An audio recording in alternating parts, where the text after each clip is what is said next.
Hey, Warren Eckstein here. We've talked about this a little before, but I just wrote an article that I'll be talking about on the show, but also be sharing with you right now. Why losing a pet is so hard.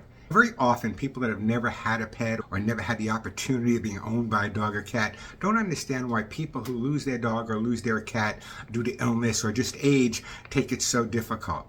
People don't realize how much the loss of a dog or a cat shows up in our everyday life. Prime example, you lose your dog, passes away, crosses the rainbow bridge, you come home, generally you put your purse or your wallet on the counter, listen to your phone messages and take your dog for a walk. Well, now there's no dog to walk, and it makes you start thinking about that. The morning walk doesn't happen. The food bowl's not down. Some people think it's just an animal, but in my house it's part of the family, and I know in your home you feel the same way. I'm tested for people who spend most of the time with their dog or their cat at home. When their dog or cat crosses the rainbow bridge and is no longer with us, a lot of things happen.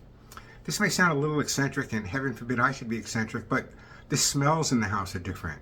Dogs and cats have their own scent. You may like them, you may not, but they do have their own scents, and that's important.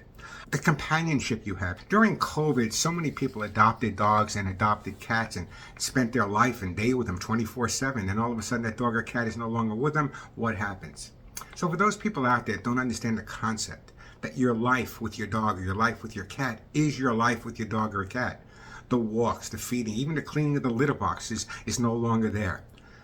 It takes a long time to grieve the loss of a pet because we've always had a pretty good relationship with our pets, much better than we have with most people. So if you know someone who had to say goodbye to their dog or cat, understand exactly what they're going through. A lot of changes you not be aware of. You may not be aware that they walked the dog just before the 11 o'clock news, or they walked the dog because they knew there was rain coming up, or they fed the cat at a certain time because they knew they weren't going to be home until later. These are all things that pet guardians need to understand. So if you have a dog or you have a cat, enjoy them every single day. Sooner or later, we all have to say that final goodbye to our best friends. And when that time comes, we want to make sure that we give them the respect and the decency that they deserve. And anyone out there that doesn't think the loss of a pet is difficult for a pet owner or a pet guardian has never had that opportunity, as I said earlier, to be owned by a dog or cat. They are, in fact, our best friends. They are, in fact, make life better. So saying goodbye to them is always difficult.